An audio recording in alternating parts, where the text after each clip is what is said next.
Let's hear from Frank. He's in Las Vegas, an undecided voter. Good morning, Frank. Good morning. How you doing? Mr. Sabato, I was wondering what you think to the extent the media is driving opinion about the election and both candidates. You know, when I listen to the news and I watch it, it seems like all the opinions that a lot of the media consultants and the surrogates have, they're all negative, and that's what a lot of the voters are clinging to. When you talk to other voters talk about the election, oftentimes we're just repeating a lot of the opinions that we're hearing on the news, and they're often they're negative, they're not about issues. And the topic that we were discussing before, is about the tone of the campaign. And I think that the tone of the campaign is being replicated by what the voters are hearing on the news. And I wonder what your opinion is on that, and how successful and to what extent the news media is actually driving opinion and focusing that actually on the election.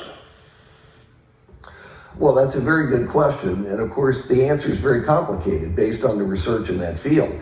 You know, it's a two-way street.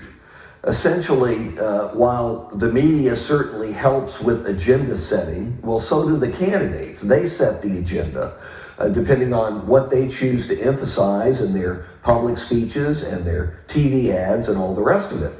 And unfortunately, it may be a product of the way we are as human beings, there's a great deal of emphasis on the negative aspects of each candidate, particularly this year. Let's face it, these two candidates are relatively unpopular, judging by favorability ratings, compared to prior years. My center every year works with American Public Television to produce a documentary on some public topic, some elections topic. And this year we have a documentary coming out in just a week or so on your local PBS stations. Check your local station for the exact time and date. On 1976, the election between Jimmy Carter and Gerald Ford, who was then the president. And the reason we chose that, and we chose it 8-9 months ago, was because we could already see that this was going to be a highly negative election year. That was exactly the opposite. Maybe partly because it was the bicentennial year, maybe because we were finally putting Vietnam and Watergate behind us, maybe also because both President Ford and former Governor Carter had pretty high popularity ratings. Even though people had their choice, they gave the other candidate a reasonably high rating.